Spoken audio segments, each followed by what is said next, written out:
Hi, this is Lisa, and you are listening to I Love That Movie. This podcast is for movie lovers. It's not an unbiased opinion, it's not a straightforward review, it's just a couple people talking about a movie that they love. The format is each week I have a guest, and that guest and I discuss a movie that they love, something they're obsessed with, something they connect with. We'll talk about the plot, the director, and the actors, but we'll also talk about the personal connection my guest has with that movie. So if that sounds like something you want to listen to, keep listening.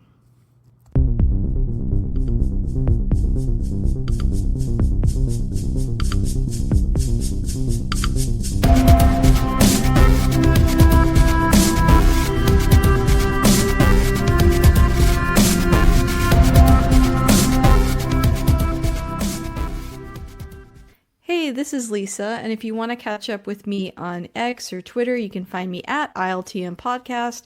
I'm also on Instagram at I Love That Movie Podcast, and we have a Patreon. The show is always free, but if you want to support me on there, you can. That's at patreon.com/I Love That Movie.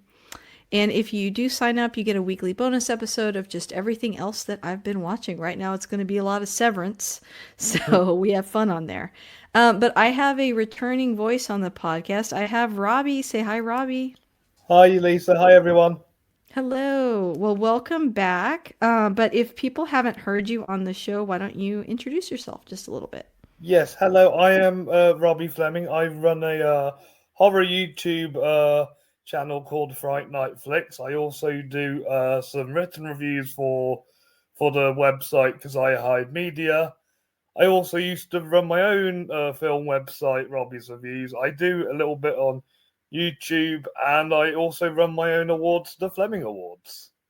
Yes, and the Fleming Awards, do those coincide with the Oscars, or what time of year are your awards I typically? I I forget. always like to do them in January, January. yeah. Okay, that's great. So, if you're just listening to this episode for the first time, or this show for the first time, uh, each episode, my guest picks a movie, and so my guest picked a movie today to talk about. Robbie, what movie did you choose to talk about? I chose to talk about my favourite film of 2023, although I saw it in January 2024 when it first hit the cinemas in the UK. But it's been a favourite film of mine ever since I watched it. I've watched it countless times since, and that movie is Yorgos Lanthimos' Poor Things. Yes, this is a unique pick, I feel like. So I'm excited to talk to you about this, just knowing how much you know about film and how much you love film. I'm just excited to hear why you chose this one. But I also saw this in theaters, and I did enjoy it. So actually, I had a friend that's been on the show a few times, Kara, who messaged me and said, "Hey, I just saw this great film. I think you need to check it out." Told me a little bit about it, and so I went to the theater and saw it when I might not have otherwise. So glad that I did and excited to talk about it.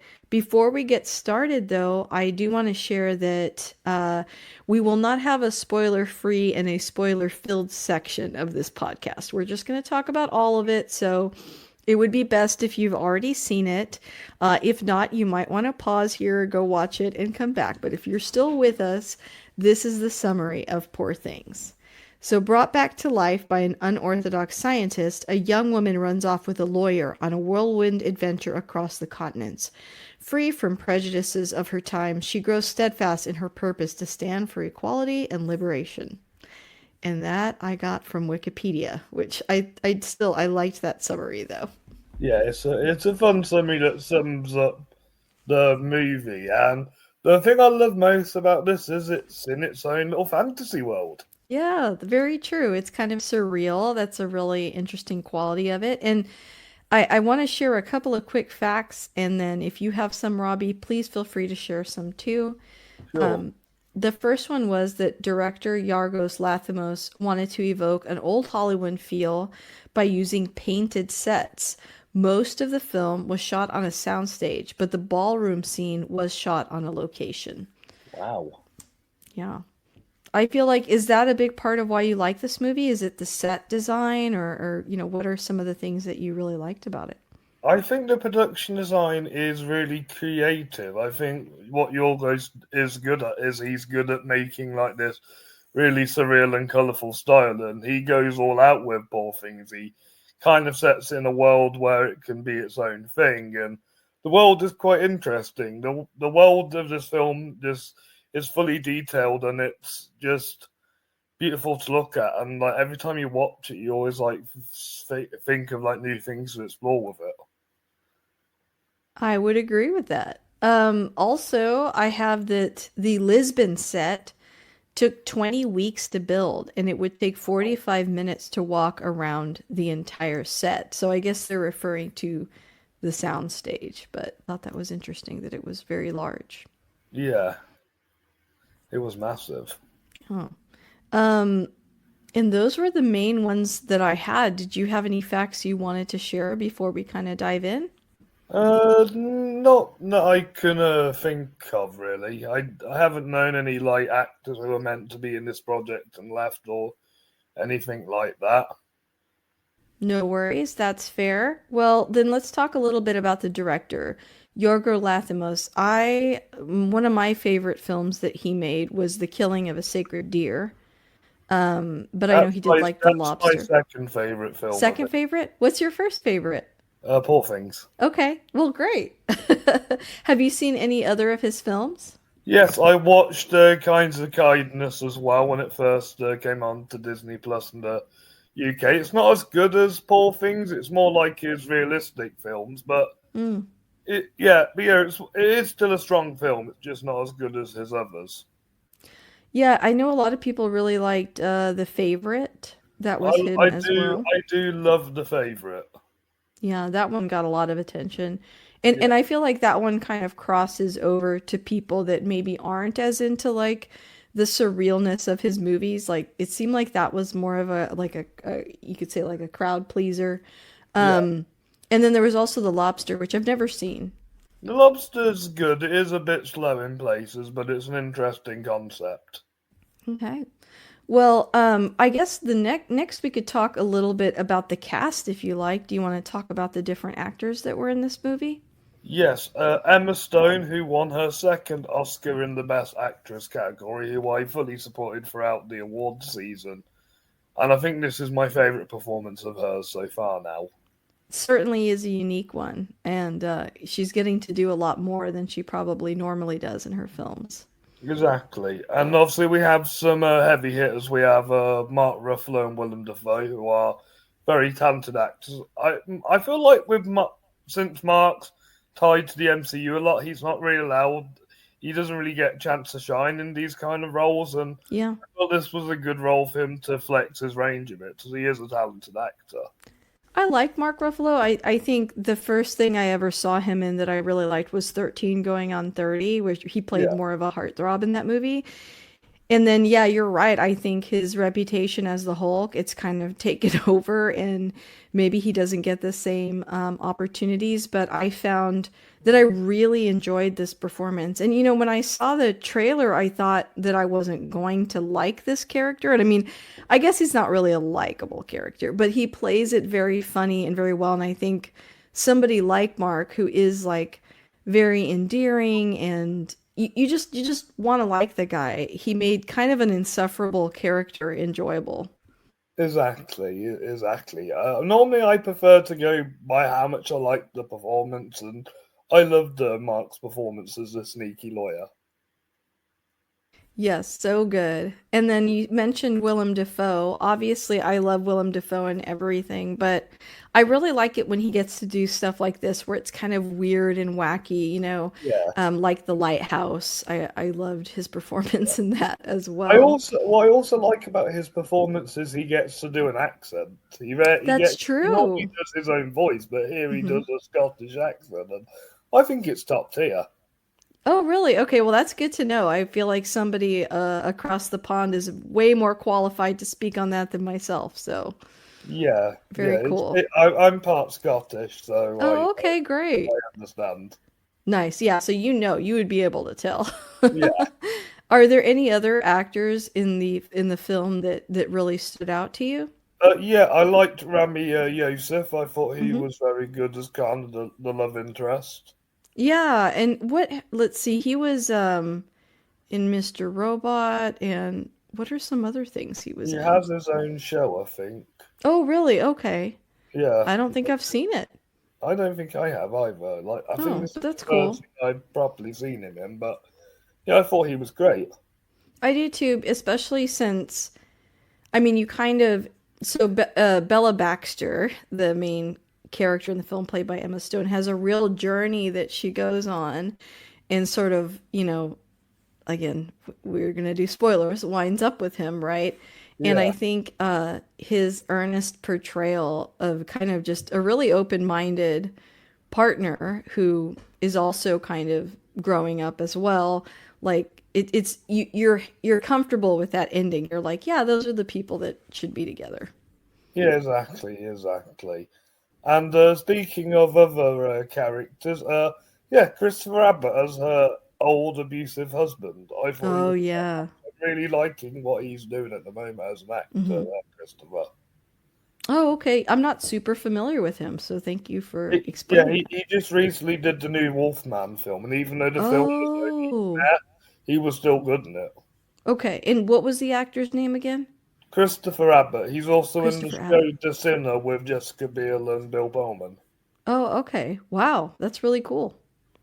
Yeah, he's a good actor. And another actress I love in this film, who's only a small role, but she's grown as one of my favourites. It's Margaret Qualley. Mm-hmm. Oh, okay. Yeah, I like what she's doing now, and I think this was a good start to get her more out there.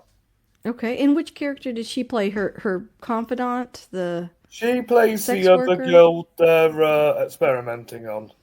Oh, okay, that's right. Okay. Yeah, in real life, her mum's Andy McDowell. Oh, wow. I didn't know that. That's really Yeah, interesting. yeah, and there's also Catherine Hunter, who I know from Harry Potter and the Coen Brothers Macbeth film. Oh, and who did she play in Harry Potter? She played the old neighbour in the start of the Order of the Phoenix. Oh, okay, I remember that. Yeah. Okay, I didn't even think about that, but yeah, that is her. She's really good as the madam of the brothel. Nice. Yeah, and the last actor I want to mention is Gerard Carmichael. Mm-hmm. Well, I think he's more of a comedian and an actor, but I just thought he was quite cool the way he dressed and how like he was quite charming.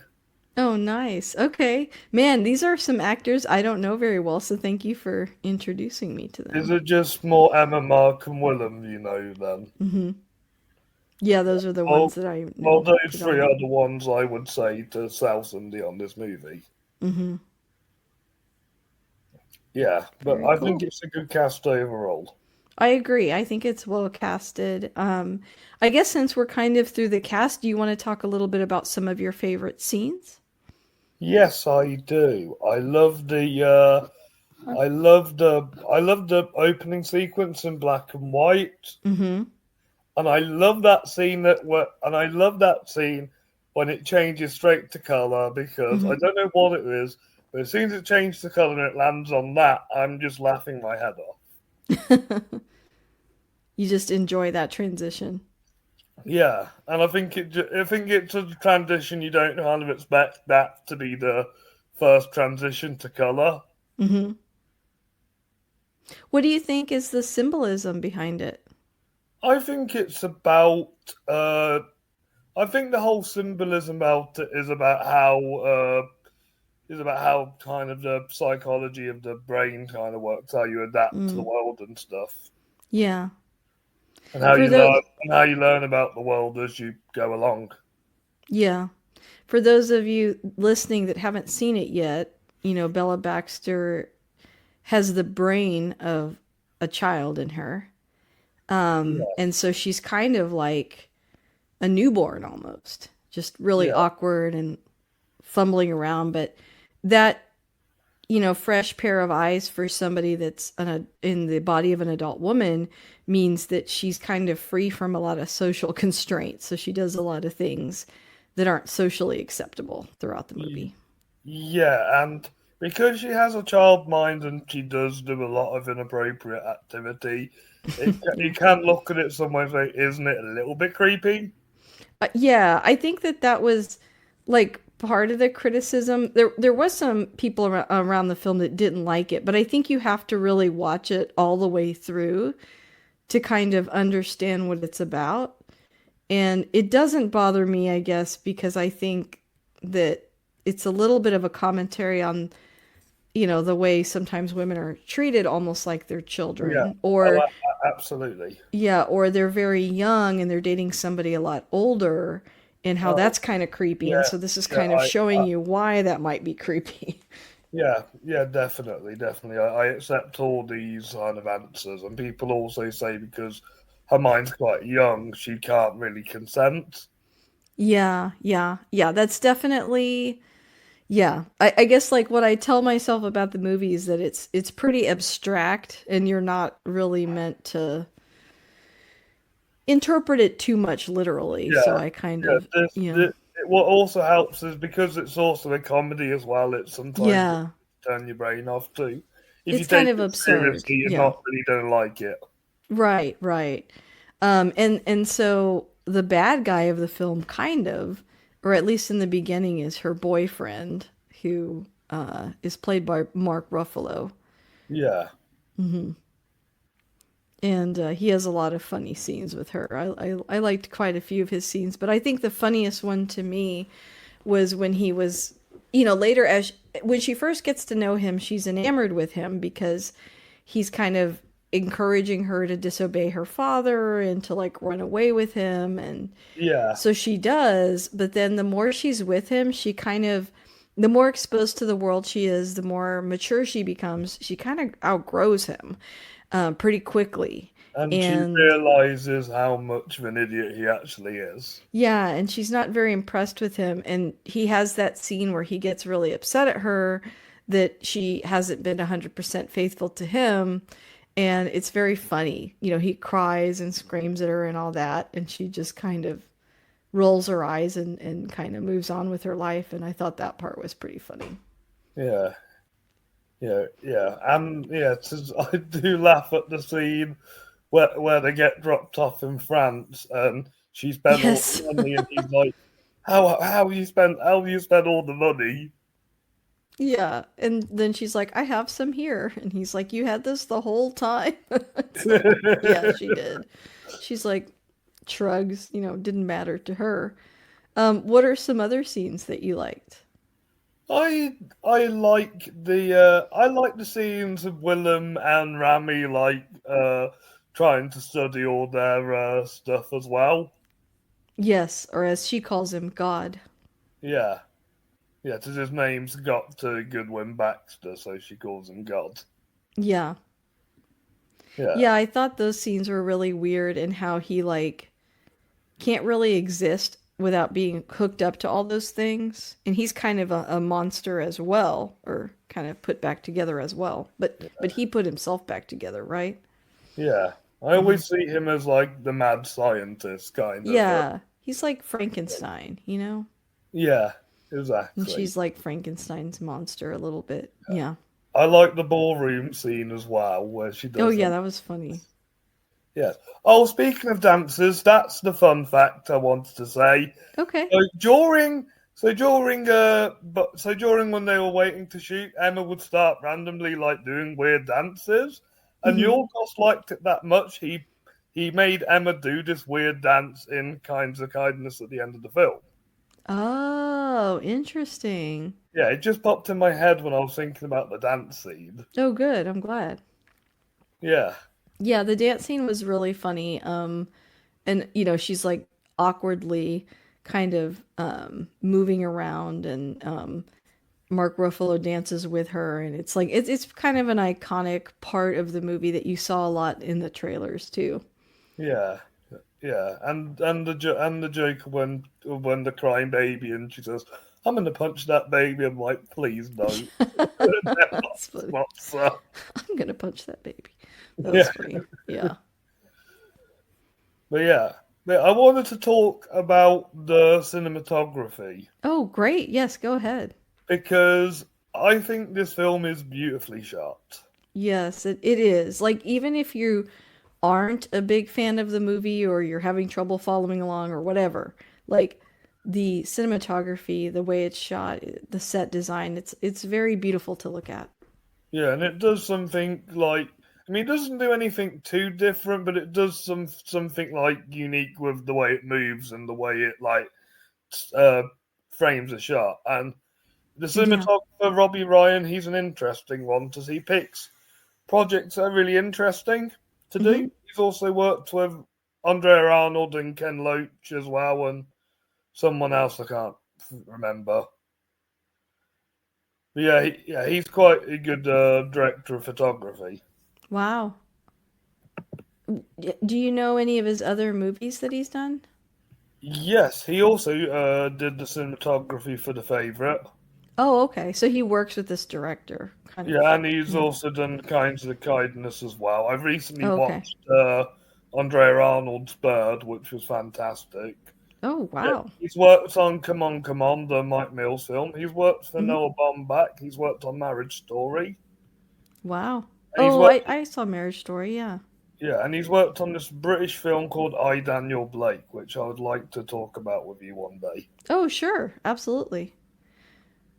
Yeah, I think cinematography is such an important part of movies, and I have some favorites that I really like. But I can say like this one was shot really well, so definitely want to see some of those others that you mentioned, Yeah. and maybe we can talk about them in the future, like you said. Oh, absolutely. I also love the score. The score is Yeah, very unique because I feel like it's different instruments, not just classical. And Jertskin Fendick seems like the kind of guy who experiments with music. That's the name of the composer, yes. Jertskin Fendricks.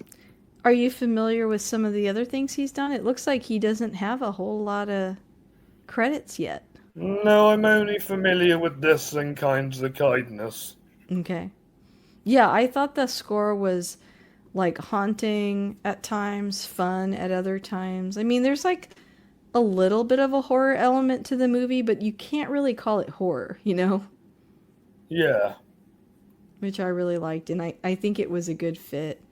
When we're talking about it sort of having an old Hollywood feel, I felt like at times, at least from the set design, I thought about movies like Citizen Kane. Did you think of that, or were there other movies that you thought of while you were watching it? weirdly enough, 2000s raunchy comedy films, stuff like Oh, Tom really? Hanks would make in the 2000s, like The Hangover. Yeah, Oh, wow. just kind of had that humour to it. Yeah, I could see that. Yeah. Nice. Well, what do you want to talk about next, Robbie? Is there another scene that you wanted to discuss, or? Yes, I want to talk about obviously the climax, the penultimate scene Mm-hmm. where you think the story is all wrapped up in a little bow, and then all of a sudden Duncan comes back with Alfie Blessington, who reveals to be the abusive husband of Bella, and Bella's real Yeah. name is Victoria, and the woman who bumped into her didn't actually get her confused. Yeah. Yeah. Yeah, You find out that she has the brain of her own child that she tried to jump off, right? Did she try to jump or was she pushed? I yeah, can't remember. jumped off. Jumped off. And so she had the brain of her own child this whole time. Yeah, Pretty big reveal. I think this is a great reveal. Yeah. I wasn't really expecting it, and it was just like an interesting twist. Yeah, and yeah, that is the moment we meet the main villain of the film. Mm-hmm. That Mm-hmm. moment towards Yeah. the end.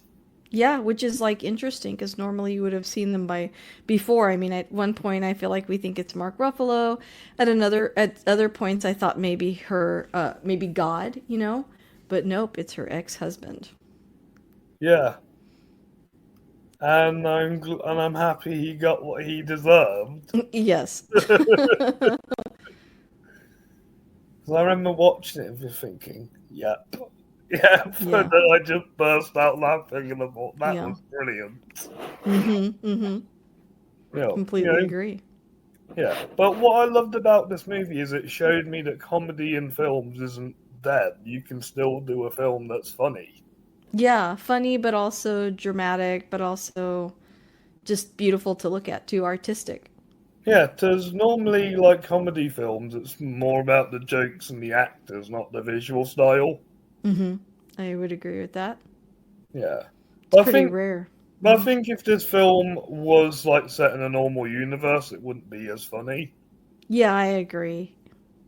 And the time period helps it be a little bit more, um, as a woman, it's hard for her to kind of move around in the world without a husband. Yeah, And, if it were modern times, it probably wouldn't be quite that way, that extreme. yeah, I thought the scenes on the boat, too, were really interesting, like yeah, pretty. Mm-hmm. yeah, and beautiful when like you Yeah, see the establishing shot of the boat. yeah. And the costumes, too, were really nice. I think did it win for best costume that year? Yeah, I can read Yeah. out all the Oscar wins. Oh, okay, yes, please. Best actress for Emma Stone, Mm-hmm. best hair and makeup, best costume, and best production design. Wow. Yeah, I think it definitely deserved those. Is there an award that you wish it would have won? Best cinematography. Don't get me wrong, Yeah, Oppenheimer is beautiful to look at, but Poor Things was a little bit more out there, a little bit more unique. I would agree with that. I can't remember who did Oppenheimer. Was it Deakins? Hoyt van Hoytema, Oh, okay, okay. who shot the last film we spoke about, Let the Right Oh, One In. wow. Okay. Yeah, so there's Yeah, I connections can everywhere. understand that. Yeah, I can understand wanting this to win that award. That would be something, off the top of my head, I would say for sure the costumes and the makeup Yeah, because it's incredible. But yeah, definitely like the cinematography was really interesting. yeah. Especially because there's so many different like scenes and so many different color palettes throughout the film. Oh yeah, and especially like one thing I wish it had got nominated for was visual effects. Hmm. Yeah, it has really good visual effects. Yeah, because that scene, one of my favorite shots is when she's looking out the balcony at the sky. Hmm. That's all the big green screen she's looking at. Wow. Yeah, But I think. Oh, go ahead. Go ahead. but they do it in a way where you can't tell she's looking at a green screen. Because with blockbusters, you can kind of like tell they're on green screen, but when it's done like this, you can't tell. Yeah, agreed. Let's talk about. There's not really much to really talk. Yeah, let's talk about Emma Stone some more. Okay, Cause it was a absolutely. big battle with Best Actress with her and Mm. Lily Gladstone for for Best Actress, and I kept hoping it was going to be Emma's, because they both won the Globes for their respective categories. Emma won the BAFTA and Lily won the SAD. So I knew it was Mm. all going to come down to the Oscars. Like I kind of knew Oppenheimer and Nolan and Cillian and Robert Downey Jr. were all going to win their awards. I know Divine Joy Randolph was going to win for the Holdovers, but it Hmm. was just that Best Actress race was the biggest race of that ceremony, and I'm glad Emma won because she is probably she's probably one of the best young actresses out there. Yeah, she did a really incredible job in this movie. Yeah, yeah, and I prefer this to her win for La La Land. 'Cause to me, Poor Things feels like she was embodying a character, whereas La La Land it felt too much like herself. Hmm. I've actually never seen La La Land. Wow, has no one offered to talk about it? No, nobody has picked it yet. Wow. Yeah. But so I can't compare it, but I do think she did a really good job in this film. Yeah, oh, absolutely. This is one of her best performances. Yeah, I would agree with that. Yeah, and I'm glad that she won her second Oscar. Hmm. Absolutely. Because Mark Watt was nominated, but he wouldn't have won. Robert Downey Jr. was getting that. Yeah, stiff competition for sure. Oh, absolutely. I And knew this another Marvel actor. Exactly. I knew this was never going to win Best Picture, but it was my favourite out of the 10 that were nominated. Yeah. So you kind of knew it was going to be Oppenheimer, you said. Oh, absolutely. I Yeah. kind of knew what Nolan was kind of aiming for. Yeah. I think that Oppenheimer deserved the win. I thought that was a good film. But I can understand, especially like you said, cinematography. I think it should have at least gotten. Oh, absolutely. Yeah. Absolutely. I'm just surprised this film got a lot of critical acclaim for a film that is like this. Yes, I agree. I feel like lately we've been seeing more horror films, sci-fi films, like more interesting genres get more awards and more recognition than we have in the past. Oh, absolutely. Absolutely. I think this being a semi fantasy kind of helped. Yeah, I think so too. In a period piece. Yeah. Yeah, well, the original book is based on. I've never read it, but I heard it's actually a more realistic Victorian London setting, not this Oh, kind of fantasy steampunk land that this film's set in. yeah. Oh, I didn't know that. I didn't even know it was based on a book. Yeah, it's based on a book by Alice Day Gray. Nice. When did What? it come out? Do you know? Let's have a look. 1992. Okay, okay. Wow, okay. I've never heard of it. That's cool though. Yeah, and it won the Gold Lion at the Venice Film Festival where it premiered. Wow, okay. Learn something new every day. Yeah. But yeah, I would highly recommend this film to a lot of people. Mm-hmm. I agree. It was really well received and got a lot of Oscar buzz, and it continues to be. I think I was out for dinner last night and someone mentioned it actually randomly, and I thought, oh, I'm about to talk about this on my podcast. Is there anything else about the film that we haven't kind of touched on yet that you had in your Uh, notes? no, I'm happy with everything we've spoken about today. Nice. Yeah, maybe the best, for our guests or for our listeners is to go ahead and watch it, right? Yes. Yeah. Well, if you had to sum up, Robbie, I mean, we've been talking about it for, 30 minutes here now, but what is it about this film, like if you had to summarize it in a sentence that keeps you coming back? It's just really nice to look at. I mean, there is a lot of conflict in it, but it's not really a story you focus on for the plot. You just want to be immersed in that world. I would agree with that. That's a really good way to put it. And I guess that's kind of similar to what I was going to ask you next, like how would you pitch it to someone that hasn't seen it yet? I'd picture it as Frankenstein with a woman, but in like a fantasy world. Honestly, that right there would sell me. That sounds so interesting. That's great, Robbie. Well, thank you for coming back on the show. Really appreciate having you. Is there anything you want to plug once again before you leave? Yes, there is. I just want to say that if you want to see my videos, check out Fright Night Flicks over on YouTube. We've been busy trying to get a lot of horror stuff in, and yeah, we're trying to expand not just to horror, but to more like the darker side of cinema as well. Also, if you want to see me write reviews, head over to my friend Christopher Hyde's website, Keziah Hyde Media, so you can see some of my writing. I just recently writ a piece about Brady Corbet and his three movies.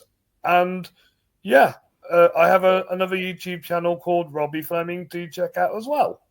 Great, Robbie. Thank you again for coming on. Hope to have you back soon. Yes, I hope to be back on scene. Thank you so much for having me again, Lisa. Of course.